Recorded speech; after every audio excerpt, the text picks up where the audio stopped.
two brothers went to attend their grandfather's funeral. Unexpectedly, their grandmother asked them to open mystery boxes at the scene, because before he passed away, their grandfather had instructed that in order to inherit the company, they must each choose a mystery box. Whoever gets more green wooden tokens will be the final winner and will have the right to become the president of the corporation.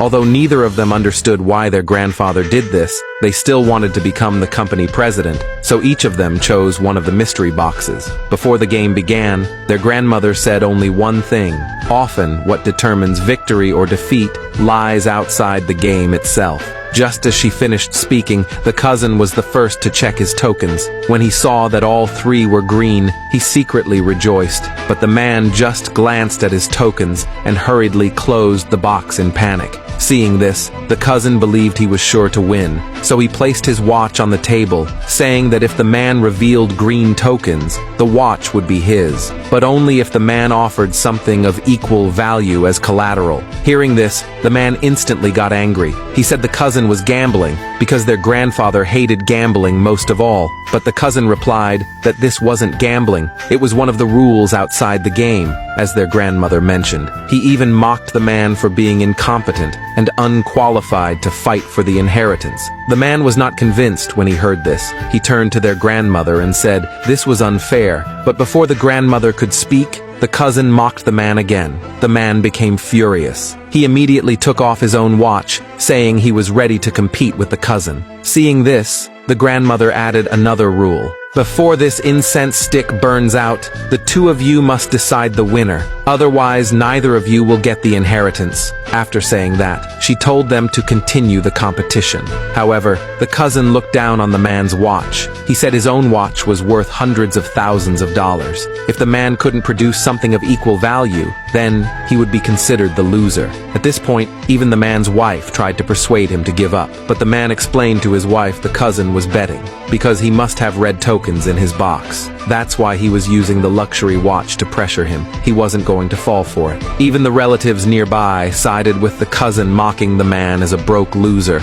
Even the uncle, who always cared for the man, told him to give up. After all, he couldn't win against the cousin. Looking at the cousin's arrogant face, the man refused to back down. He directly put up his only car as collateral. Then he urged the cousin, "Can we open the boxes now?" But the cousin wanted to defeat the man thoroughly and wasn't planning to let him off. He knew the man had limited assets, so he made another bet and had someone bring $1 million in cash. The man and his wife were dumbfounded when they saw this. Unexpectedly, the cousin's father stepped forward to object, saying that money was for a construction project and he didn't agree to let his son gamble with it. But the cousin was confident he would win and said it was just pocket change, telling his father not to worry. Then arrogantly asked the man, "Still going on?" It was only then that the man realized the cousin was setting a trap for him. He knew the man had no money and was forcing him into a corner. Seeing the man silent, the cousin told him to sign a waiver for the inheritance and kneel to apologize. Then he'd let him go.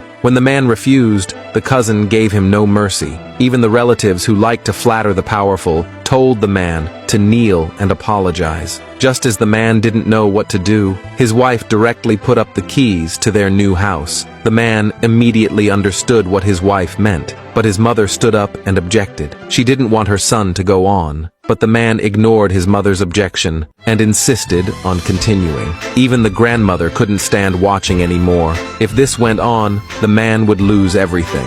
So she told him to apologize to the cousin and keep his property, but the man felt very wronged. All these years, his family had always been oppressed by the cousin. He insulted his family and even hired people to beat him. This time, he would not back down again. He must fight for his family's dignity. After saying that, he declared his bet was $200,000 higher than the cousin's. If the cousin wanted to continue, he had to match it. Otherwise, he would be the loser. But the cousin scoffed at a mere $200,000. He was about to bet his villa. But, unexpectedly, he forgot to bring the keys. Just when he thought he was done for, his wife showed up just in time to save him. But the woman was still a bit worried. If her husband lost, they would become completely broke. but the cousin confidently declared he would win. He even showed his wife the color of his wooden tokens. Seeing this, the wife bet the villa keys and added her Mercedes-Benz. At this point, the man was still short $2.6 million.